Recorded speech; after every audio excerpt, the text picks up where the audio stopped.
ਤੁਸੀਂ ਜਿਹੜੀ free coaching ਦਿੰਦੇ ਹੋ ਪੜ੍ਹਾਈ ਜਿਹੜੀ ਦਿੰਦੇ ਹੋ ਇਹ ਕਦੋਂ ਦਿਮਾਗ 'ਚ ਆਇਆ ਵੀ ਮੈਂ ਜਿਹੜੇ ਬੱਚੇ ਆ ਉਹਨਾਂ ਨੂੰ ਲੱਭ ਕੇ ਉਹਨਾਂ ਨੂੰ ਮੁਫਤ ਦੇ ਵਿੱਚ ਪੜ੍ਹਾਉਣਾ। ਜਿਹੜੇ ਵੀ ਮੇਰੀ ਸੰਪਰਕ 'ਚ ਆਉਂਦੇ ਕਿ ਮੈਂ ਉਹਨਾਂ ਨੂੰ ਪੜ੍ਹਾਉਣਾ ਸ਼ੁਰੂ ਕੀਤਾ। ਸ਼ੁਰੂ ਮੈਂ 20 ਤੋਂ ਕੀਤਾ ਸੀ, ਫਿਰ ਉਹ ਕਰੋਨਾ ਕਰਕੇ ਉਹਨਾਂ ਵਿੱਚੋਂ ਕੁਝ ਰਹਿ ਗਏ। ਉਹਨਾਂ 'ਚ 5 ਜੱਜ ਲੱਗ ਗਏ ਆ, 4 ਤਾਂ ਤੁਹਾਡੇ ਕੋਲ ਖੜੇ ਨੇ। ਜਿਹੜਾ ਵੱਖਰਾ ਕੀ ਹੈ ਤੁਹਾਡੀ ਜਿਹੜੀ ਟੀਚਿੰਗ ਦੇ ਵਿੱਚ? ਅਸੀਂ ਬਿਲਕੁਲ ਹੀ ਹੋਰ ਤਰ੍ਹਾਂ ਦਾ ਸਿਸਟਮ ਅਡਾਪਟ ਕੀਤਾ। ਉਹ ਇਸ ਤਰ੍ਹਾਂ ਸੀ ਵੀ ਬੱਚੇ ਨੂੰ ਜਿੰਨੀ ਦੇਰ ਤੱਕ ਗੱਲ ਨਹੀਂ ਸਮਝ ਆਣੀ ਨਾ ਜੀ, ਮਹੀਨਾ ਲੱਗ ਜੇ ਅਸੀਂ ਅੱਗੇ ਨਹੀਂ ਤੁਰਨਾ। ਖਾਸ ਕਰਕੇ ਜੁਡੀਸ਼ਰੀ ਦੀ ਪੜ੍ਹਾਈ ਔਖੀ ਚੀਜ਼ ਹੈ, ਲਾਅ ਦੀ ਪੜ੍ਹਾਈ ਔਖੀ ਚੀਜ਼ ਹੈ। ਇਹ ਧਾਰਨਾ ਨਾ ਬੜੀ ਗਲਤ ਹੈ। ਕਾਮਯਾਬੀ ਹੈ ਜਿਹੜੀ ਤੁਹਾਡੀ ਉਹਦੇ ਵਿੱਚ ਬਹੁਤ ਵੱਡਾ ਹੱਥ ਹੈ। ਅਚਾਨਕ ਜਿਵੇਂ ਇੱਕ ਫਰਿਸ਼ਤਾ ਆਉਂਦਾ ਹੈ ਕਿ ਜੋ ਤੁਹਾਡੀ ਪੂਰੀ ਜ਼ਿੰਦਗੀ ਬਦਲ ਕੇ ਰੱਖ ਦਿੰਦਾ ਹੈ। ਮੈਂ 2021 ਵਿੱਚ ਫੈਬਰੂਰੀ 'ਚ ਸਰ ਦੀ ਕਲਾਸ ਜੁਆਇਨ ਕੀਤੀ ਤੇ ਉਸ ਤੋਂ ਬਾਅਦ ਮੈਂ ਆਪਣੇ ਆਪ 'ਚ ਬਹੁਤ ਜ਼ਿਆਦਾ ਚੇਂਜਸ ਦੇਖੇ।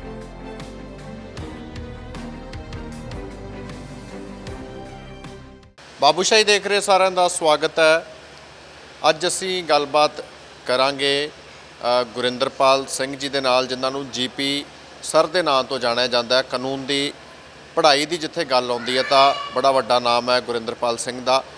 ਇਹਨਾਂ ਦੇ ਨਾਲ ਇਹਨਾਂ ਦੇ ਪੜ੍ਹਾਏ ਹੋਏ ਉਹ ਸਟੂਡੈਂਟ ਨੇ ਜਿਨ੍ਹਾਂ ਨੇ ਐਡਵੋਕੇਟ ਤੋਂ ਲੈ ਕੇ ਜੱਜ ਤੱਕ ਦਾ ਜਿਹੜਾ ਸਫ਼ਰ ਹੈ ਹੁਣ ਉਹ ਤੈਅ ਕਰ ਲਿਆ ਤੇ ਆਪਣੇ ਆਪ ਦੇ ਵਿੱਚ ਬੜੀ ਵੱਡੀ ਮਿਸਾਲ ਹੈ। ਕਈ ਇਸ ਤਰ੍ਹਾਂ ਦੇ ਸਟੂਡੈਂਟਸ ਨੇ, ਕੁੜੀਆਂ ਸਾਡੇ ਨਾਲ ਸਾਰੀਆਂ ਉਹ ਮੌਜੂਦ ਨੇ ਜੋ ਬਹੁਤ ਛੋਟੇ ਘਰਾਂ ਤੋਂ ਉੱਠ ਕੇ, ਬਹੁਤ ਜਿਨ੍ਹਾਂ ਦਾ ਜਿਹੜਾ ਬੈਕਗਰਾਊਂਡ ਸੀਗਾ ਬੇਹੱਦ ਸਧਾਰਨ ਬੈਕਗਰਾਊਂਡ ਸੀ, ਉੱਥੋਂ ਅੱਜ ਜੱਜ ਬਣਨ ਤੱਕ ਦਾ ਜਿਹੜਾ ਇਹ ਪੂਰਾ ਸਫ਼ਰ ਸੀ ਕਿਵੇਂ ਤੈਅ ਕੀਤਾ। ਸੋ ਕਾਮਯਾਬੀ ਹੈ ਜਿਹੜੀ ਉਹਦੇ ਬਾਰੇ ਜਾਣਾਂਗੇ। ਪਹਿਲਾਂ ਗੁਰਿੰਦਰਪਾਲ ਸਿੰਘ ਜੀ ਦੇ ਨਾਲ ਗੱਲਬਾਤ ਕਰ ਲੈਂਦੇ ਹਾਂ।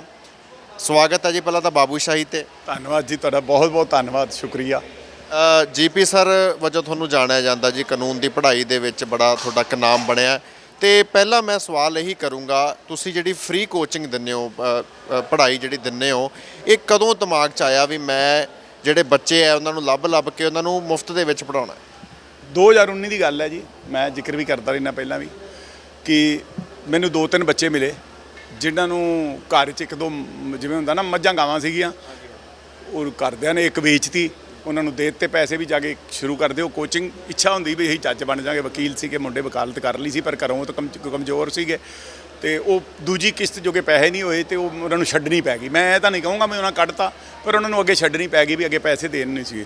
ਤੇ ਉਹ ਮੈਨੂੰ ਹਾਈ ਕੋਰਟ 'ਚ ਮਿਲ ਕੇ, ਮੇਰੇ ਇੱਕ ਦੋਸਤ ਨੇ ਬਲਦੇਵ ਬਦਰਾਨ, ਉਹਨਾਂ ਦੇ ਕੋਲ ਹੁੰਦੇ ਸੀ ਤੇ ਉੱਥੋਂ ਮਤਲਬ ਐਂ ਹੋਇਆ ਵੀ ਆਪਾਂ ਇਹਨਾਂ ਨੂੰ ਪੜ੍ਹਾ ਦਿੰਦੇ ਹਾਂ ਯਾਰ, ਇੱਥੇ ਸਾਰਾ ਦਿਨ ਤਾਂ ਬੈਠੀ ਦੇਗੀ ਕਚਹਿਰੀ 'ਚ। ਕੋਰਟ 'ਚ ਮੈਂ ਹਾਈ ਕੋਰਟ ਵਕਾਲਤ ਕਰਦਾ, ਬਾਰ ਕੌਂਸਲ ਦਾ ਚੇਅਰਮੈਨ ਰਿਹਾ, ਐਡੀਸ਼ਨਲ ਐਡਵੋਕੇਟ ਜਨਰਲ ਰਿਹਾ, ਬਥੇਰੇ ਮੇਰੇ ਨਾਲ ਮਤਲਬ ਕਮਾਈ ਕੀਤੀ ਮੈਂ। ਤੇ ਉਹ ਫਿਰ ਉਹਨਾਂ ਨੂੰ ਮੈਂ ਪੜ੍ਹਾਉਣਾ ਸ਼ੁਰੂ ਕਰਤਾ ਜੀ। ਜਦੋਂ ਮੈਂ 2-3 ਦਿਨ ਪੜ੍ਹਾਇਆ ਤੇ ਮੇਰੇ ਦਿਮਾਗ 'ਚ ਇੱਕ ਵਿਚਾਰ ਆਇਆ ਵੀ ਇਹ 3 ਬੰਦੇ ਤਾਂ ਉਹ ਨੇ ਜਿਨ੍ਹਾਂ ਨੇ ਪਹਿਲੀ ਕਿਸ਼ਤ ਦਿੱਤੀ ਸੀ। ਇਹੋ ਜਿਹੇ ਬਹੁਤੇ ਹੋਣੇ ਨੇ ਜਿਹੜੇ ਵਿਚਾਰਿਆਂ ਕੋਲ ਪਹਿਲੀ ਵੀ ਕੋਈ ਨਹੀਂ, ਉਹਨਾਂ ਦਾ ਕੋਚਿੰਗ ਦਾ ਮੂੰਹ ਹੀ ਨਹੀਂ ਵੇਖਿਆ। ਤੇ ਕੋਚਿੰਗ ਤੋਂ ਬਿਨਾਂ ਔਖਾ ਬਹੁਤ ਹੈ ਕੰਮ ਜੀ। ਇਹ ਮਤਲਬ ਕੰਪੀਟੀਟਿਵ ਇਨਵਾਇਰਨਮੈਂਟ ਹੈਗਾ, ਇਹਦੇ 'ਚ ਬਹੁਤ ਡਿਫੀਕਲਟ ਸੀਗਾ। ਤੇ ਫਿਰ ਮੈਂ ਇੱਕ ਮੈਸੇਜ ਜਿਹਾ ਕਰਕੇ ਤੇ ਕੁਝ ਬੱਚਿਆਂ ਨੂੰ ਪਤਾ ਲੱਗਾ ਮੈਨੂੰ, ਜਿਹੜੇ ਵੀ ਮੇਰੀ ਸੰਪਰਕ 'ਚ ਆਉਂਦੇ ਕਿ ਮੈਂ ਉਹਨਾਂ ਨੂੰ ਪੜ੍ਹਾਉਣਾ ਸ਼ੁਰੂ ਕੀਤਾ। ਫਾਈਨਲੀ ਮੇਰੇ ਕੋਲ 10, 11, 12 ਬੱਚੇ ਕਿਉਂਕਿ ਸ਼ੁਰੂ ਮੈਂ 20 ਤੋਂ ਕੀਤਾ ਸੀ, ਫਿਰ ਉਹ ਕਰੋਨਾ ਕਰਕੇ ਉਹਨਾਂ ਵਿੱਚੋਂ ਕੁਝ ਰਹਿ ਗਏ, ਮਤਲਬ ਘਰ ਚਲੇ ਗਏ, ਦੁਬਾਰਾ ਨਹੀਂ ਆ ਸਕੇ। ਤੇ ਫਾਈਨਲੀ ਮੇਰੇ ਕੋਲ 12-13 ਬੱਚੇ ਸੀਗੇ। ਫਿਰ ਉਹਨਾਂ 'ਚੋਂ 9-10 ਨੇ ਪ੍ਰੀ ਕਰ ਲਿਆ, ਫਿਰ ਉਹਨਾਂ ਵਿੱਚੋਂ ਸਮਝ ਲਓ 8 ਨੇ ਮੇਨ ਵੀ ਕਰ ਲਿਆ, ਫਿਰ ਉਹਨਾਂ 'ਚੋਂ 5 ਜੱਜ ਲੱਗ ਗਏ ਆ, 4 ਤਾਂ ਤੁਹਾਡੇ ਕੋਲ ਖੜੇ ਨੇ। ਇੱਕ ਦੇ ਫਾਦਰ ਬਿਮਾਰ ਸੀ ਤੇ ਅੱਜ ਉਹ ਆਏ ਨਹੀਂ।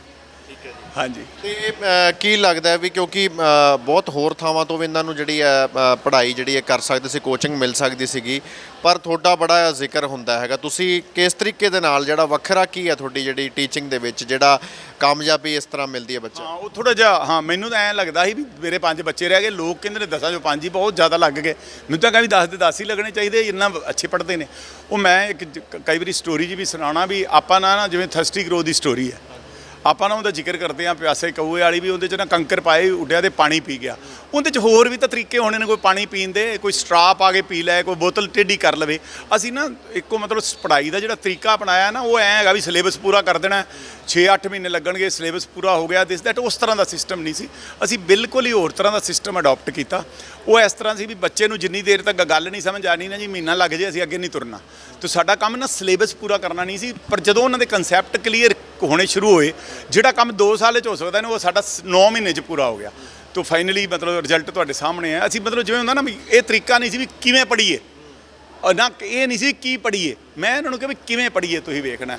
ਦੂਸਰਾ ਆਮ ਤੌਰ 'ਤੇ ਧਾਰਨਾ ਇਹ ਹੈ ਕਿ ਤੁਸੀਂ ਨਾ ਐ ਸੋਚਦੇ ਜੇ ਵੀ ਜਿਹੜਾ ਨਾ ਕੀ ਬੋਲਦੇ ਨੇ ਵੀ ਮੈਂ ਕੀ ਉਹਦੇ ਵਾਸਤੇ ਵਰਡ ਇਸਤੇਮਾਲ ਕਰਾਂ, ਮੈਂ ਵਿੱਚੋਂ ਥੋੜਾ ਜਿਹਾ ਮੈਨੂੰ ਲੱਗ ਰਿਹਾ ਹੈ ਵੀ ਧਾਰਨਾ ਇਸ ਤਰ੍ਹਾਂ ਦੀ ਬਣ ਗਈ ਹੈ ਵੀ ਪੜ੍ਹਾਈ ਜਿਹੜੀ ਹੈ ਨਾ ਉਹ ਬੜੀ ਔਖੀ ਚੀਜ਼ ਹੈ, ਤੇ ਖਾਸ ਕਰਕੇ ਜੁਡੀਸ਼ਰੀ ਦੀ ਪੜ੍ਹਾਈ ਔਖੀ ਚੀਜ਼ ਹੈ, ਲਾਅ ਦੀ ਪੜ੍ਹਾਈ ਔਖੀ ਚੀਜ਼ ਹੈ। ਇਹ ਧਾਰਨਾ ਨਾ ਬੜੀ ਗਲਤ ਹੈ।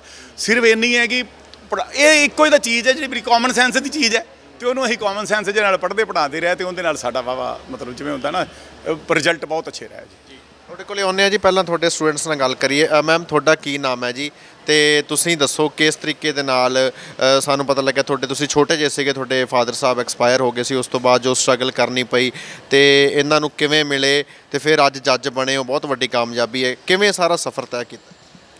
ਹਾਂਜੀ, ਮੇਰਾ ਨਾਮ ਰੇਨੂ ਬਾਲਾ ਹੈ ਔਰ ਮੈਂ ਜਦੋਂ 2 ਸਾਲ ਸੀ ਮੇਰੇ ਫਾਦਰ ਸਾਹਿਬ ਜੀ ਐਕਸਪਾਇਰ ਹੋ ਗਏ ਸੀ ਸਰ ਨੇ।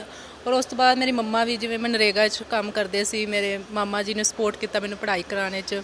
ਤੇ ਫਿਰ ਉਸ ਤੋਂ ਬਾਅਦ ਕਿ ਪੜ੍ਹਾਈ ਤਾਂ ਮਾਮਾ ਜੀ ਨੇ ਕਰਾ ਦਿੱਤੀ, ਬਟ ਕੋਚਿੰਗ ਫੀਸ ਕਰਨੀ, ਕਿਉਂਕਿ ਮਾਮਾ ਜੀ ਵੀ ਛੋਟੇ ਜਿਹੇ ਫਾਰਮਰ ਹੀ ਹੈਗੇ ਨੇ। ਤੇ ਉਸ ਤੋਂ ਬਾਅਦ ਕੋਚਿੰਗ ਦੀ ਫੀਸ ਕਰਨਾ ਮਤਲਬ ਕਿ ਬਹੁਤ ਔਖਾ ਹੈ ਕਿ ਇੱਕ ਕਿਸਾਨ ਵਾਸਤੇ 1.5-2 ਲੱਖ ਕੱਢਣਾ ਤਾਂ ਨਹੀਂ ਅਫੋਰਡ ਕਰ ਸਕਦੇ ਸੀ। ਅਚਾਨਕ ਹੀ ਸਾਨੂੰ ਮਤਲਬ ਕਿ ਐਕਸੀਡੈਂਟਲੀ ਮੈਨੂੰ ਸਰ ਦਾ ਮੈਸੇਜ ਮਿਲਿਆ, ਪੜ੍ਹਿਆ ਮੈਂ, ਮਤਲਬ ਕਿ ਸਰ ਨੇ ਉਹਦੇ 'ਤੇ ਲਿਖਿਆ ਜੋ ਵੀ ਬੱਚੇ ਫੀਸ ਵਗੈਰਾ ਅਫੋਰਡ ਨਹੀਂ ਕਰ ਸਕਦੇ ਔਰ ਉਹਨਾਂ ਨੂੰ ਮੈਂ ਫ੍ਰੀ ਕੋਚਿੰਗ ਦਿਆਂਗਾ ਜੁਡੀਸ਼ਰੀ ਦੀ। ਫਿਰ ਉਸ ਤੋਂ ਬਾਅਦ ਉਵੇਂ ਜਦੋਂ ਮੈਂ ਮੈਸੇਜ ਪੜ੍ਹਿਆ ਮੈਂ ਸਰ ਨੂੰ ਕਾਲ ਕੀਤੀ ਔਰ ਸਰ ਨੇ ਕਿਹਾ ਕੋਈ ਨਹੀਂ, ਆਓ ਬੱਚੋ, ਤੁਹਾਨੂੰ ਅਸੀਂ ਫ੍ਰੀ ਕੋਚਿੰਗ ਦਿਆਂਗੇ ਔਰ ਤੁਹਾਨੂੰ ਜੱਜ ਬਣਾ ਕੇ ਇੱਥੇ ਭੇਜਾਂਗੇ। ਕਦੇ ਸੋਚਿਆ ਸੀਗਾ ਵੀ ਇਸ ਤਰੀਕੇ ਦੇ ਨਾਲ ਕੋਈ ਤੁਹਾਡੀ ਲਾਈਫ ਦੇ ਵਿੱਚ ਐਡਾ ਵੱਡਾ ਰੋਲ, ਇੰਪੋਰਟੈਂਟ ਰੋਲ ਪਲੇ ਕਰੂਗਾ, ਜਿਹੜਾ ਕਾਮਯਾਬੀ ਹੈ ਜਿਹੜੀ ਤੁਹਾਡੀ ਉਹਦੇ ਵਿੱਚ ਬਹੁਤ ਵੱਡਾ ਹੱਥ ਹੈ ਇਹਨਾਂ ਦਾ? ਨਹੀਂ, ਜਦੋਂ ਮਤਲਬ ਕਿ ਪੜ੍ਹ ਰਹੇ ਸੀ ਉਦੋਂ ਤਾਂ ਬਸ ਇਹ ਸੀ ਕਿ ਚਲੋ ਪੜ੍ਹਾਈ ਕੰਪਲੀਟ ਹੋ ਚੁੱਕੀ ਹੈ, ਹੁਣ ਅੱਗੇ ਕੀ ਕਰਾਂਗੇ, ਚਲੋ ਠੀਕ ਹੈ, ਆਪਣੇ ਆਪ ਕੋਈ ਟਿਊਸ਼ਨ ਵਗੈਰਾ ਪੜ੍ਹਾਵਾਂਗੇ ਜਾਂ ਬੱਚਿਆਂ ਨੂੰ ਜਾਂ ਜੋ ਵੀ। ਬਟ ਅਚਾਨਕ ਜਿਵੇਂ ਇੱਕ ਫਰਿਸ਼ਤਾ ਜਿਹਾ ਆਉਂਦਾ ਹੈ ਕਿ ਜੋ ਤੁਹਾਡੀ ਪੂਰੀ ਜ਼ਿੰਦਗੀ ਬਦਲ ਕੇ ਰੱਖ ਦਿੰਦਾ ਹੈ, ਉਸੇ ਤਰ੍ਹਾਂ ਜੀਪੀ ਸਰ ਸਾਡੀ ਲਾਈਫ ਵਿੱਚ ਆਏ ਔਰ ਉਹਨਾਂ ਨੇ ਸਾਡੀ ਜ਼ਿੰਦਗੀ ਬਦਲ ਦਿੱਤੀ। ਮੈਮ ਤੁਸੀਂ ਦੱਸੋ ਜੀ ਕੀ ਨਾਮ ਹੈ, ਤੁਸੀਂ ਆਪਣੀ ਸਟੋਰੀ ਦੱਸੋ ਜੀ ਸ਼ਾਰਟ ਦੇ ਵਿੱਚ, ਕਿਸ ਤਰੀਕੇ ਦੇ ਨਾਲ ਸ਼ੁਰੂ ਕੀਤਾ, ਕਿਵੇਂ ਇਹਨਾਂ ਨੂੰ ਮਿਲੇ ਤੇ ਇਹਨਾਂ ਦਾ ਕੀ ਯੋਗਦਾਨ ਰਿਹਾ? ਹਾਂਜੀ ਸਰ, ਮੇਰਾ ਨਾਮ ਮਨਜੋਤ ਕੌਰ ਹੈ, ਮੈਂ ਡਿਸਟ੍ਰਿਕਟ ਹੁਸ਼ਿਆਰਪੁਰ ਤੋਂ। ਤੇ ਸਰ ਮੇਰੀ ਫਾਰਮਰ ਦੀ 2 ਏਕੜ ਲੈਂਡ ਹੈ, ਤੇ ਮੈਂ ਸਰ ਦੇ ਕੰਟੈਕਟ ਵਿੱਚ ਇਸ ਤਰ੍ਹਾਂ ਆਈ ਕਿ ਜਸਮੀਤ ਆ ਉਹ ਵੀ ਜੱਜ ਬਣ ਚੁੱਕੀ ਹੈ। ਉਹਨੇ ਮੈਨੂੰ ਸਰ ਨਾਲ ਮਿਲਾਇਆ ਸੀ। ਪਹਿਲਾਂ ਮੈਂ ਜ਼ੂਮ ਕਲਾਸਿਸ ਸਰ ਦੀ ਲਗਾਉਂਦੀ ਸੀ ਜਦੋਂ ਕੋਵਿਡ ਦਾ ਟਾਈਮ ਸੀ, ਤਾਂ 1 ਮੰਥ ਮੈਂ ਸਰ ਦੀ ਕਲਾਸ ਲਗਾਈ ਤੇ ਮੈਨੂੰ ਬੜਾ ਅੱਛਾ ਲੱਗਿਆ ਕਿ ਕੁਝ ਅਲੱਗ ਬਾਕੀ ਟੀਚਰਸ ਨਾਲੋਂ ਕੁਝ ਅਲੱਗ ਸਰ ਕਰਵਾ ਰਹੇ ਆ, ਕਿ ਆਪਣਾ ਪ੍ਰੈਕਟੀਕਲ ਐਕਸਪੀਰੀਅੰਸ ਸ਼ੇਅਰ ਕਰ ਰਹੇ ਆ, ਉਹਦੇ ਵਿੱਚ ਐਗਜ਼ਾਮਪਲ ਸਾਨੂੰ ਪ੍ਰੈਕਟੀਕਲ ਐਗਜ਼ਾਮਪਲ ਮਿਲ ਰਹੀਆਂ। ਮੈਂ ਦੇਖਦੀ ਹੁੰਦੀ ਸੀ ਬੁੱਕ 'ਚ ਤਾਂ ਇੱਦਾਂ ਲਿਖਿਆ ਨਹੀਂ ਹੈਗਾ, ਤੇ ਮੈਨੂੰ ਬਹੁਤ ਮਤਲਬ ਇੰਟਰਸਟਿੰਗ ਲੱਗਦਾ ਸੀ। ਤੇ ਫਿਰ ਮੈਂ 2021 ਵਿੱਚ ਫੈਬਰਰੀ 'ਚ ਸਰ ਦੀ ਕਲਾਸ ਜੁਆਇਨ ਕੀਤੀ, ਤੇ ਉਸ ਤੋਂ ਬਾਅਦ ਮੈਂ ਆਪਣੇ ਆਪ 'ਚ ਬਹੁਤ ਜ਼ਿਆਦਾ ਚੇਂਜਸ ਦੇਖੇ, ਕਿਉਂਕਿ ਮੈਂ ਆਪਣੇ ਪਹਿਲੇ ਅਟੈਂਪਟਸ ਜਿਹੜੇ ਹੈਗੇ ਸੀ 2 ਅਟੈਂਪਟ ਸੀ ਮੇਰੇ ਪਹਿਲੇ, ਤੇ ਉਹਦੇ ਵਿੱਚ ਮੈਂ ਸੈਲਫ ਸਟੱਡੀ 'ਤੇ ਡਿਪੈਂਡ ਸੀ। ਪਰ ਉਸ ਤੋਂ ਬਾਅਦ ਮੈਂ ਦੇਖਿਆ ਜੋ ਸਰ ਦੇ ਮੈਂ ਕੰਟੈਕਟ 'ਚ ਆਈ ਤੇ ਸਰ ਦੀ ਕਲਾਸ ਲਗਾਉਣੀ ਸਟਾਰਟ ਕੀਤੀ, ਤੇ ਮੈਂ ਆਪਣੇ ਆਪ 'ਚ ਬਹੁਤ ਜ਼ਿਆਦਾ ਚੇਂਜਸ ਦੇਖੇ ਕਿ ਮੇਰੀ ਰਾਈਟਿੰਗ ਸਕਿੱਲ ਇੰਪਰੂਵ ਹੋਈ, ਕਮਿਊਨੀਕੇਸ਼ਨ ਸਕਿੱਲ ਇੰਪਰੂਵ ਹੋਈ। ਸਰ ਨੇ ਪ੍ਰੈਕਟਿਸ ਬਹੁਤ ਕਰਵਾਈ।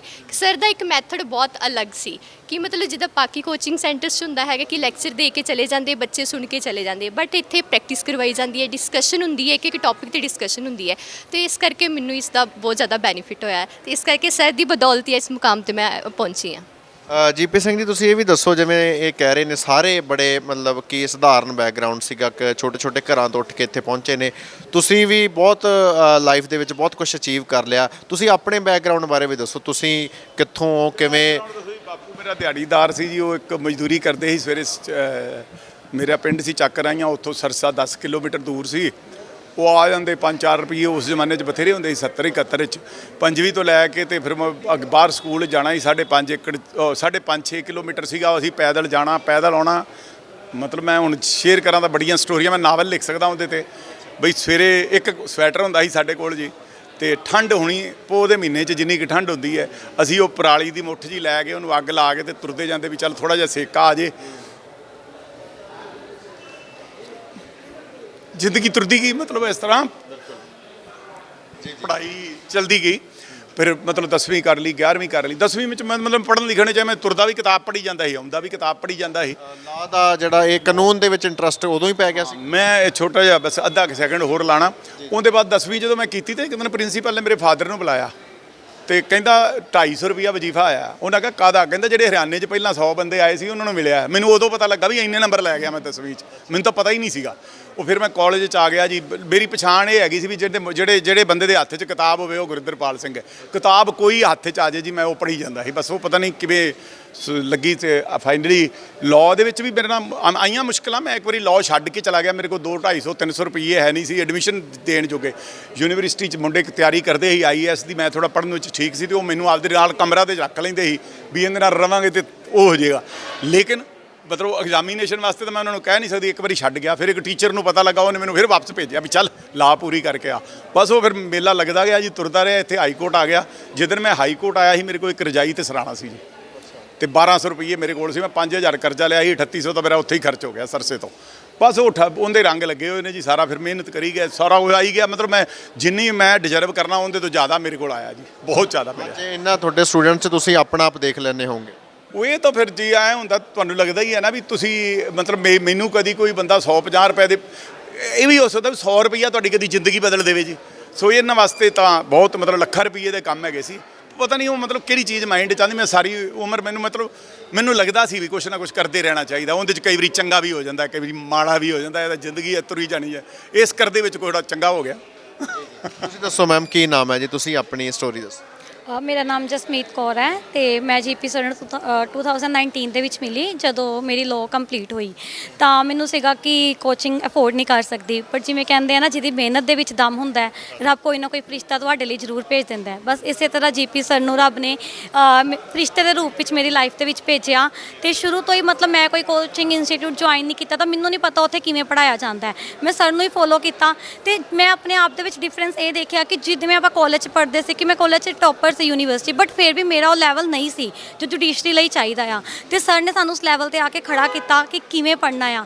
ਨਾ ਸਿਰਫ ਸਾਨੂੰ ਕਿਤਾਬੀ ਜਿਹੜਾ ਗਿਆਨ ਹੈ ਸਰ ਤੋਂ ਮਿਲਿਆ, ਬਲਕਿ ਉਹ ਹਰ ਚੀਜ਼ ਕਿ ਇੱਕ ਚੰਗਾ ਜੱਜ ਬਣਨ ਦੇ ਲਈ ਕੀ ਗੁਣ ਹੋਣੇ ਚਾਹੀਦੇ ਨੇ, ਕਿ ਅਸੀਂ ਜੇ ਕੋਈ ਚੀਜ਼ ਪੜ੍ਹ ਰਹੇ ਹਾਂ ਉਹਨੂੰ ਐਨਾਲਿਟਿਕਲੀ ਆਪਾਂ ਕਿਵੇਂ ਦੇਖਣਾ ਆ, ਤੇ ਉਹ ਸਭ ਸਰ ਤੋਂ ਸਿੱਖਣ ਨੂੰ ਮਿਲਿਆ। ਤੇ ਸਰ ਦੀ ਜੋ ਇੱਕ ਖਾਸੀਅਤ ਰਹੀ ਹੈ ਇਸ ਕਲਾਸ ਦੇ ਵਿੱਚ, ਅਗਰ ਮੈਂ ਸ਼ੇਅਰ ਕਰਾਂ, ਕਿ ਸਰ ਨੇ ਸਭ ਨੂੰ ਇਕੁਅਲੀ ਨਹੀਂ ਪੜ੍ਹਾਉਣਾ। ਸਰ ਨੇ ਬੱਚੇ ਦੀ ਵੀਕਨੈਸ ਦੇਖਣੀ ਕਿ ਇਹ ਬੱਚੇ ਨੂੰ ਇਸ ਚੀਜ਼ ਦੀ ਲੋੜ ਹੈ, ਕਿਉਂਕਿ ਬਾਕੀ ਇੰਸਟੀਟਿਊਟ 'ਚ 100-200 ਬੱਚੇ ਆ, ਪੋਸੀਬਲ ਨਹੀਂ ਹੈ ਕਿ ਪਰਸਨਲ ਅਟੈਂਸ਼ਨ ਦਿੱਤੀ ਜਾਵੇ। ਤਾਂ ਸਰ ਨੇ ਇਹ ਦੇਖਣਾ ਕਿ ਇਹਨੂੰ ਹਿੰਦੀ ਦੀ ਲੋੜ ਜ਼ਿਆਦਾ ਹੈ, ਇਹਨੂੰ ਇੰਗਲਿਸ਼ ਦੀ ਹੈ, ਕਿ ਇਹ ਬੱਚਾ ਆਲਰੇਡੀ ਲੋੜ ਸਹੀ ਹੈ, ਇਸਨੂੰ ਇਹਦੇ 'ਚ ਸਟਰੋਂਗ ਕੀਤਾ ਜਾਵੇ। ਬਸ ਉਸੇ ਚੀਜ਼ ਦੀ ਬਦੌਲਤ ਅੱਜ ਅਸੀਂ ਸਾਰੇ ਜਿਹੜੇ ਇੰਨੇ ਬੱਚੇ ਕਲੀਅਰ ਕਰ ਪਾਏ ਆ ਪੇਪਰ। ਤੁਹਾਡੇ ਫਾਦਰ ਸਾਹਿਬ ਦੱਸ ਰਹੇ ਸੀਗੇ ਵੀ ਤੁਹਾਨੂੰ ਪਹਿਲਾਂ ਤੁਸੀਂ ਨਹੀਂ ਸੋਚਿਆ ਸੀਗਾ ਵੀ ਕਦੇ ਜੱਜ ਬਣਨ ਦਾ ਤੁਹਾਡਾ ਕੋਈ ਨਹੀਂ ਸੀਗਾ, ਸੁਪਨਾ ਨਹੀਂ ਸੀ। ਉਹਨਾਂ ਦਾ ਵੀ ਇੱਕ ਬੜਾ ਵੱਡਾ ਰੋਲ ਰਿਹਾ ਵੀ ਉਹਨਾਂ ਨੇ ਤੁਹਾਨੂੰ ਕਿਹਾ ਵੀ ਨਹੀਂ ਤੁਸੀਂ ਇਹੀ ਪੜ੍ਹਾਈ ਕਰਨੀ ਹੈ। ਤੋ ਉਹ ਲੱਗਦਾ ਸੀ ਕਦੇ ਵੀ ਫੈਮਿਲੀ ਦੇ ਵਿੱਚ ਇਸ ਤਰ੍ਹਾਂ ਦਾ ਕੋਈ ਹੈ ਨਹੀਂ ਸੀ ਬੈਕਗ੍ਰਾਉਂਡ ਫਿਰ ਵੀ? ਹਾਂਜੀ, ਮੇਰੀ ਫੈਮਿਲੀ 'ਚ ਅਗਰ ਮੈਂ ਗੱਲ ਕਰਾਂ ਤਾਂ ਮੇਲ ਸਾਰੇ 8-10 ਹੀ ਪੜ੍ਹੇ ਆ। ਮੈਨੂੰ ਨਹੀਂ ਲੱਗਦਾ ਕਿਸੇ ਨੇ 10ਵੀਂ ਵੀ ਕੀਤੀ ਹੋਵੇ। ਤਾਂ ਮੰਮਾ ਮੇਰੇ ਚਲੋ ਗ੍ਰੈਜੂਏਟ ਨੇ, ਤੇ ਬਟ ਜਿਵੇਂ ਮੇਰੀ ਕਾਮਰਸ ਦੇ ਵਿੱਚ ਸੀਗੀ ਸਟਰੀਮ, ਅੱਛੇ ਮਾਰਕਸ ਸੀ 92%। ਮੈਂ ਕਿਹਾ ਕਿ ਨਹੀਂ, ਮੈਂ ਇਸੇ ਲਾਈਨ ਦੇ ਵਿੱਚ ਅੱਗੋਂ CA ਕਰਨੀ ਹੈ। ਤਾਂ ਪਾਪਾ ਨੂੰ ਸੀਗਾ, ਉਹਨਾਂ ਨੂੰ ਪਤਾ ਹੀ ਨਹੀਂ ਸੀ ਕੀ ਹੁੰਦੀ ਹੈ CA, ਵਕੀਲ ਦਾ ਮਤਲਬ ਪਤਾ ਹੁੰਦਾ ਵਕੀਲ ਜੱਜ। ਤਾਂ ਉਹਨਾਂ ਨੇ ਮੈਨੂੰ ਲਾਅ ਵਿੱਚ ਜਾਣ ਲਈ ਪ੍ਰੇਰਿਤ ਕੀਤਾ। ਤਾਂ ਉਸ ਟਾਈਮ ਤਾਂ ਚਲੋ ਮੈਂ ਆਪਣਾ ਟੀਚਾ ਜਿਹੜਾ ਸੀ ਪਹਿਲੇ ਸਾਲ ਤੋਂ ਹੀ ਮਿੱਥ ਲਿਆ ਸੀ ਵੀ ਨਹੀਂ ਕਰਨੀ ਤਾਂ ਮੈਂ ਮਤਲਬ ਜੁਡੀਸ਼ਰੀ ਹੀ ਕਰਨੀ ਹੈ। ਤਾਂ ਪਾਪਾ ਦਾ ਜਿਹੜਾ ਕੰਟਰੀਬਿਊਸ਼ਨ ਉਹ ਬਹੁਤ ਜ਼ਿਆਦਾ ਵੱਡਾ ਰਿਹਾ ਆ, ਕਿਉਂਕਿ ਇੱਦਾਂ ਦਾ ਟਾਈਮ ਸੀ ਕਾਲਜ ਬੱਸ ਪਾਸ ਬਣਵਾਉਣ ਲਈ ਪੈਸੇ ਨਹੀਂ ਸੀ। ਪਾਪਾ ਮੈਨੂੰ ਕਾਲਜ ਛੱਡ ਕੇ ਆਉਂਦੇ ਸੀ ਠੰਡ ਦੇ ਵਿੱਚ, ਕਿਉਂਕਿ ਉਹਨਾਂ ਦੇ ਅੰਦਰ ਇੱਕ ਤਪਤ ਸੀਗੀ ਕਿ ਮੈਂ ਆਪਣੀ ਕੁੜੀ ਨੂੰ ਕਿਸੇ ਮੁਕਾਮ ਤੱਕ ਪਹੁੰਚਾਉਣਾ ਹੈ। ਤਾਂ ਅਗਰ ਉਹ ਮੈਨੂੰ ਉਹ ਸਪੋਰਟ ਨਾ ਮਿਲਦੀ ਪਾਪਾ ਵੱਲੋਂ ਜਾਂ ਮੰਮੀ ਵੱਲੋਂ, ਜੋ ਉਹਨਾਂ ਨੇ ਮੇਰੇ ਲਈ ਇੰਨਾ ਕੀਤਾ, ਤਾਂ ਮਤਲਬ ਪੇਰੈਂਟਸ ਦੀ ਸਪੋਰਟ ਤੋਂ ਬਿਨਾਂ ਇਹ ਮੁਸ਼ਕਿਲ ਸੀ, ਨਾਮੁਮਕਿਨ ਹੀ ਸੀਗਾ ਕਿ ਮੈਂ ਨਹੀਂ ਕਰ ਪਾਉਣਾ ਸੀ। ਤੁਸੀਂ ਦੱਸੋ ਮੈਮ, ਕੀ ਨਾਮ ਹੈ ਜੀ? ਤੇ ਤੁਸੀਂ ਆਪਣੇ ਐਕਸਪੀਰੀਅੰਸ ਵੀ ਸ਼ੇਅਰ ਕਰੋ ਤੇ ਇਹ ਵੀ ਦੱਸੋ ਵੀ ਹੁਣ ਜੋ ਕੁਝ ਤੁਸੀਂ ਸਿੱਖਿਆ ਹੈ, ਤੁਹਾਨੂੰ ਇੱਕ ਇਹ ਓਪਰਚੁਨਿਟੀ ਮਿਲੀ ਹੈ ਕਿ ਇਸ ਤਰੀਕੇ ਦੇ ਨਾਲ ਤੁਸੀਂ ਕੰਮਕਾਰ ਕਰਨਾ ਚਾਹੋਗੇ? मेरा नाम रितिका शर्मा है। अभी मेरा रैंक 19 हरियाणा जुडिशरी एग्ज़ाम में आया है। मेरी जो प्रिपरेशन थी वो जुडिशरी की प्रिपरेशन जीपी सर के साथ ही शुरू हुई। अर्लियर मेरा कोई प्लान नहीं था जुडिशरी प्रिपरेशन का। व्हेन आई मेट सर, तो सर ने मुझे इनकरेज किया कि no you should do this. मेरे सामने जो सबसे बड़ी प्रॉब्लम थी कि जब मैं सर से मिली तो हरियाणा का एग्ज़ाम हम एक्सपेक्ट कर रहे थे 2-3 महीने बाद ही आ जाएगा। जब मैंने प्रिपरेशन सर की क्लासेस ज्वाइन करी, जब स्टार्ट करी, तो I just had 2 months to prepare for prelims. तो वो इतना बड़ा सिलेबस जिसके लिए लोग 2-2 साल कोचिंग लेते हैं और कितने साल प्रिपेयर करते हैं, मेरे लिए था कि वो मैं 2 months में कैसे कवर करूं। तो वो सिर्फ और सिर्फ जीपी सर की क्लास में पॉसिबल था कि मैंने इतना क्विकली 1.5 महीने में सिलेबस कंप्लीट किया, रिवीजन की। सर ने डेली मॉक टेस्ट कराए, तो ये सिर्फ सर की वजह से ही हो पाया कि मेरा जो 1 साल का टाइम पढ़ाई का था उसी में ही मेरा एग्ज़ाम भी क्लियर हो गया, जो कि अदरवाइज़ पॉसिबल ही नहीं होता है। तो ओनली बिकॉज ऑफ सर। तो सर ने हमें प्री की नहीं, सिर्फ मेंस, इंटरव्यू, तीनों स्टेज पे इतनी अच्छी प्रिपरेशन कराई कि मेरा फर्स्ट अटैम्प्ट में ही इतने कम टाइम में क्लियर हो गया। ਹੁਣ ਤੁਸੀਂ ਕੀ ਸੋਚਿਆ ਹੋਇਆ ਤੁਹਾਨੂੰ ਮੌਕਾ ਮਿਲੂਗਾ ਕਿਉਂਕਿ ਕਈ ਵਾਰ ਸਵਾਲ ਵੀ ਉੱਠਦੇ ਨੇ ਜੁਡੀਸ਼ਰੀ ਦੇ ਉੱਤੇ, ਲੋਕ ਚੱਕ ਲੈਂਦੇ ਨੇ ਕਈ ਵਾਰ, ਸੋ ਤੁਸੀਂ ਜਿਹੜੇ ਯੰਗਸਟਰਸ ਨੂੰ ਜਿਨ੍ਹਾਂ ਨੂੰ ਮੌਕਾ ਮਿਲ ਰਿਹਾ ਤੁਸੀਂ ਕਿਸ ਤਰੀਕੇ ਦੇ ਨਾਲ ਚਾਹੁੰਦੇ ਹੋ ਵੀ ਕੰਮਕਾਰ ਕੀਤਾ ਜਾਵੇ, ਸਿਸਟਮ ਨੂੰ ਬਦਲਣ ਦੀ ਕੋਸ਼ਿਸ਼ ਕੀਤੀ ਜਾਵੇ? हम जब किसी भी सर्विस में आते हैं तो ऐसे लगता है हम ये सिस्टम ही चेंज कर देंगे, बट आई बिलीव अगर आप सिस्टम में रह के सिर्फ और सिर्फ अपनी जो ड्यूटी है उसको ऑनेस्टली भी फुलफ़िल करो तो दैट इज़ सफिशेंट। कुछ एक्स्ट्रा नहीं करना होता है, लोग उतना भी नहीं करते हैं। एंड सेकेंडली सर ने हमें जैसे ट्रेन किया है, हमने ओथ ऑफ ऑनेस्टी ली है, तो that will always stay with us and वो प्रोफेशन में भी दिखेगा and the way we have studied वो भी प्रोफेशन में दिखेगा। For youngsters I would just say कि education is very very important. It doesn't matter आप कोई कॉम्पिटिटिव एग्ज़ाम कर रहे हो, आपको कोई बिजनेस कर रहा है, लेकिन एजुकेशन ही एक चीज़ है जो आपको अवेयर बनाती है that and if you are an aware citizen then you can make a difference. That's it. ਸੋ ਅਖੀਰ ਦੇ ਵਿੱਚ ਹਾਂਜੀ ਤੁਸੀਂ ਗੱਲ ਇਹ ਦੱਸਣਾ ਚਾਹੁੰਦਾ ਸਿਰਫ ਕਿ ਇਸ ਕਲਾਸ ਵਿੱਚ ਐਡਮਿਸ਼ਨ ਵਾਸਤੇ ਇੱਕੋ ਹੀ ਫੀਸ ਸੀਗੀ, ਉਹ ਸੀ ਮੈਂ ਦਰਵਾਜ਼ੇ ਤੋਂ ਬਾਹਰ ਖੜਾ ਕਰ ਦਿੰਦਾ ਸੀ। ਇੱਕ ਬੰਦੇ ਨੂੰ ਇੰਟਰਵਿਊ 'ਚ ਵੀ ਪੁੱਛਿਆ ਗਿਆ ਕਿਉਂਕਿ ਉਹ ਇੰਟਰਵਿਊ ਪੈਨਲ ਨੂੰ ਪਤਾ ਲੱਗਾ ਵੀ ਉਹ ਇਸ ਤਰ੍ਹਾਂ ਕਲਾਸ 'ਚੋਂ ਪੜ੍ਹ ਕੇ ਆਏ ਨੇ, ਇਸ ਬੈਕਗਰਾਊਂਡ 'ਚ ਨੇ। ਬੱਚਾ ਜਦੋਂ ਆਉਂਦਾ ਸੀ ਉਹ ਕਲਾਸ ਤੋਂ ਬਾਹਰ ਹੁੰਦਾ ਸੀ। ਮੈਂ ਤਾਂ ਨੌਨ ਬਲੀਵਰ ਆਦਮੀ ਹਾਂ, ਨੌਨ ਬਲੀਵਰ ਟਾਈਪ ਦਾ ਬੰਦਾ, ਅਤੇ ਉਹਨੂੰ ਮੈਂ ਕਹਿੰਦਾ ਸੀ ਵੀ ਤੂੰ ਕਿਹੜੇ ਰੱਬ ਨੂੰ ਮੰਨਣਾ। ਜਿਵੇਂ ਰੇਨੂ ਬਾਲਾ ਦੀ ਗੱਲ ਸੁਣਾਉਣਾ ਮੈਂ, ਇਹ ਕਹਿੰਦੀ ਮੈਂ ਵਾਹਿਗੁਰੂ ਨੂੰ ਮੰਨਣੀ। ਮੈਂ ਕਿਹਾ ਅੱਖਾਂ ਬੰਦ ਕਰ ਲਾ, ਆਪਦੇ ਵਾਹਿਗੁਰੂ ਨੂੰ ਹਾਜ਼ਰ ਨਾਜ਼ਰ ਕਰ ਲਾ। ਜੱਜ ਬਣੇਗੀ ਤੇ ਜ਼ਿੰਦਗੀ 'ਚ ਕਦੀ ਹੇਰਾ ਫੇਰੀ ਨਹੀਂ ਕਰਨੀ। ਉਹਨੇ ਅੱਖਾਂ ਬੰਦ ਕੀਤੀਆਂ, ਥੋੜ੍ਹਾ ਜਿਹਾ ਉੱਚੀ ਬੋਲਣ ਲੱਗੀ, ਮੈਂ ਮੇਰੇ ਨਾਲ ਨਹੀਂ ਗੱਲ ਕਰਨੀ, ਆਪਦੇ ਵਾਹਿਗੁਰੂ ਨਾਲ ਕਰ, ਤੇਰਾ ਉਹਦੇ 'ਚ ਵਿਸ਼ਵਾਸ ਹੈ ਨਾ। ਐਂਡ ਸ਼ੀ ਕਲੋਜ਼ਡ ਹਰ ਆਈ, ਮੈਨੂੰ ਕਹਿੰਦੀ ਕਰਤਾ। ਮੈਂ ਕਿਹਾ ਉਹ ਦਰਵਾਜ਼ਾ ਖੋਲ੍ਹਿਆ, ਅੰਦਰ ਬੈਠ ਜਾ। ਇਸ ਕਲਾਸ 'ਚ ਜਾਣ ਵਾਸਤੇ ਸਿਰਫ ਇੱਕੋ ਹੀ ਫੀਸ ਹੈ ਕਿ ਤੁਸੀਂ ਇਹ ਸਹੁੰ ਖਾਣੀ ਹੈ ਕਿ ਜ਼ਿੰਦਗੀ 'ਚ ਬੇਈਮਾਨੀ ਨਹੀਂ ਕਰੂੰ, ਨਹੀਂ ਤਾਂ ਜਾਂ ਮੇਰਾ ਨਹੀਂ ਮੂੰਹ ਵੇਖੋਗੇ ਜਾਂ ਮੈਂ ਤੁਹਾਨੂੰ ਕਰ ਦੂੰਗਾ ਪਾਸ। ਤੋ ਇਸ ਕਰਕੇ ਬੱਚੇ ਸ਼ਾਇਦ ਜਿਹੜੇ ਮੈਂ ਇਹਨਾਂ ਤੋਂ ਅਪੇਕਸ਼ਾ ਕੀਤੀ ਹੈ, ਸਾਡਾ ਕੰਮ ਸਿਰਫ ਇੰਨਾ ਨਹੀਂ ਸਰ ਕਿ ਤੁਸੀਂ ਮਤਲਬ ਇੱਕ ਗਰੀਬ ਦਾ ਘਰ ਦਾ ਬੱਚਾ ਹੈ ਅਤੇ ਉਹਦੇ ਘਰੇ ਢੋਲ ਵੱਜ ਜਾਣ ਅਤੇ ਉਹ ਬਹੁਤ ਖੁਸ਼ੀਆਂ ਮਨਾ ਲਵੇ ਅਤੇ ਉਹਦਾ ਇੱਕ ਪਰਿਵਾਰ ਸੁਧਰ ਜੇ।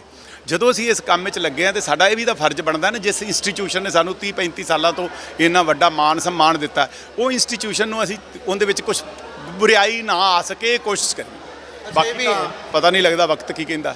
ਇਹ ਵੀ ਦੱਸੋ ਹੁਣ ਤੱਕ ਕਿੰਨੇ ਕੁ ਲਗਭਗ ਸਟੂਡੈਂਟਸ ਨੂੰ ਪੜ੍ਹਾ? ਪਹਿਲੇ ਬੈਚ ਸੀ ਇਹਦੇ 10-11 ਬੱਚੇ ਸੀ, 5-6 ਲੱਗ ਗਏ, ਅਤੇ ਜਿਹੜੇ ਉਹ 5-6 ਰਹਿ ਗਏ, ਇੱਕ 5 ਨੰਬਰ ਤੋਂ ਰਹਿ ਗਿਆ, ਇੱਕ 7 ਤੋਂ ਰਹਿ ਗਿਆ, ਇੱਕ 20 ਨੰਬਰ ਤੋਂ ਰਹਿ ਗਿਆ, ਵਰਚੁਅਲੀ ਉਹ ਸਾਰੇ ਹੀ ਲੱਗੇ ਨੇ। ਉਹ ਪੰਜਾਬ ਵਿੱਚ ਤੁਸੀਂ ਮੰਨੋਗੇ ਜਿਹੜੇ ਬੱਚੇ ਮੇਰੇ ਰਹਿ ਗਏ ਨੇ ਉਹਨਾਂ 'ਚ 80% ਪੰਜਾਬ ਵਿੱਚ SC-BC ਨੇ, ਉਹਨਾਂ ਨੂੰ ਪੰਜਾਬ ਵਿੱਚ ਨੰਬਰ ਹੀ 5% ਘੱਟ ਚਾਹੀਦੇ ਨੇ। ਪੰਜਾਬ ਦਾ ਪੇਪਰ ਆ ਚੁੱਕਿਆ, 22 ਤਰੀਕ ਹੈਗੀ ਹੈ ਪ੍ਰੀ ਦੀ, ਪੰਜਾਬ ਵਿੱਚ ਉਹ ਲੱਗੇ ਲਗਾਏ ਨੇ ਜੀ। ਔਰ ਇਸ ਤਰ੍ਹਾਂ ਦੇ ਮੇਰੇ ਕੋਲ ਹੋਰ 15-20 ਬੱਚੇ ਹੁਣ ਆ ਗਏ ਨੇ।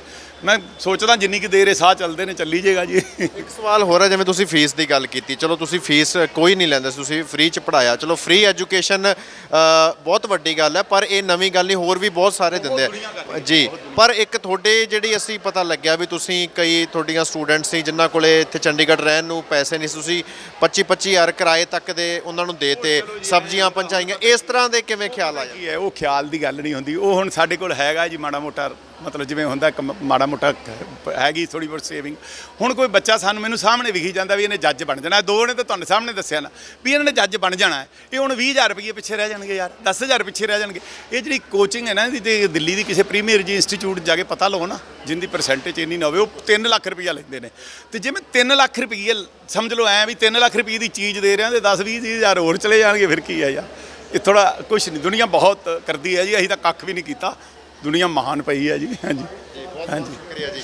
ਸੋ ਗੱਲਬਾਤ ਅਸੀਂ ਕਰ ਰਹੇ ਸੀਗੇ ਗੁਰਿੰਦਰਪਾਲ ਸਿੰਘ ਜੀ ਦੇ ਨਾਲ, ਜਿਨ੍ਹਾਂ ਨੇ ਆਪਣਾ ਤਜਰਬਾ ਸ਼ੇਅਰ ਕੀਤਾ ਹੈ, ਅਤੇ ਬੜੀ ਵੱਡੀ ਗੱਲ ਹੈ ਜਿਵੇਂ ਤੁਸੀਂ ਸੁਣਿਆ ਇਹਨਾਂ ਦੀਆਂ ਗੱਲਾਂ ਬਾਤਾਂ ਤੋਂ, ਨਾ ਸਿਰਫ ਜਿਹੜੀ ਫ੍ਰੀ ਕੋਚਿੰਗ ਦਿੱਤੀ ਹੈ, ਜਿਹੜੇ ਵੀ ਐਡਵੋਕੇਟ ਸੀਗੇ ਉਹਨਾਂ ਨੇ ਜੱਜ ਬਣਨ ਦਾ ਸੁਪਨਾ ਜਿਹੜਾ ਸਿਰਜਿਆ ਹੋਇਆ ਸੀਗਾ, ਹੋਰ ਵੀ ਜਿਨ੍ਹਾਂ ਨੂੰ ਵੀ, ਕਿਉਂਕਿ ਬਹੁਤ ਸਾਰੇ ਜਿਹੜੇ ਇਹਨਾਂ ਦੇ ਸਟੂਡੈਂਟਸ ਨੇ ਉਹ ਨੇ ਲਗਭਗ ਸਾਰੇ ਹੀ ਕਹਿ ਲਈਏ ਉਹ ਨੇ ਜਿਹੜੇ ਘਰੋਂ ਬਹੁਤ ਸਧਾਰਨ ਬੈਕਗਰਾਊਂਡ ਤੋਂ ਸੀਗੇ, ਘਰੋਂ ਬਹੁਤ ਠੀਕ ਠਾਕ ਸੀਗੇ, ਜਿਨ੍ਹਾਂ ਦੇ ਸੁਪਨੇ ਵੱਡੇ ਸੀਗੇ, ਪਰ ਸ਼ਾਇਦ ਉਹ ਸਰਕਮਸਟੈਂਸਿਸ ਇਹੋ ਜਿਹੇ ਸੀਗੇ ਫੈਮਿਲੀ ਦੇ ਕਿ ਪੂਰੇ ਹੁੰਦੇ ਨਜ਼ਰ ਨਹੀਂ ਆ ਰਹੇ ਸੀਗੇ, ਪਰ ਇਹਨਾਂ ਨੇ ਬਾਂਹ ਫੜੀ ਹੈ ਅਤੇ ਬਹੁਤ ਵੱਡਾ ਇੱਕ ਯੋਗਦਾਨ ਉਹਨਾਂ ਦੀ ਕਾਮਯਾਬੀ ਦੇ ਵਿੱਚ ਪਾਇਆ ਤੇ ਹੁਣ ਇਹ ਜਿਹੜੇ ਸਟੂਡੈਂਟਸ ਨੇ ਇਹਨਾਂ ਦੇ ਜਿਹੜੇ ਜੱਜ ਬਣ ਚੁੱਕੇ ਨੇ ਤੇ ਆਪਣੀ ਨਵੀਂ ਇਨਿੰਗਸ ਜਿਹੜੀ ਹੈ ਉਹ ਸ਼ੁਰੂ ਕਰਨ ਜਾ ਰਹੇ ਨੇ। ਚੰਡੀਗੜ੍ਹ ਤੋਂ ਕੈਮਰਾਮੈਨ ਆਕਾਸ਼ਦੀਪ ਦੇ ਨਾਲ ਹਰਸ਼ਬਾਬ ਸਿੰਘ ਸਿੱਧੂ, ਬਾਬੂ ਸ਼ਾਹੀ ਟਾਈਮਸ।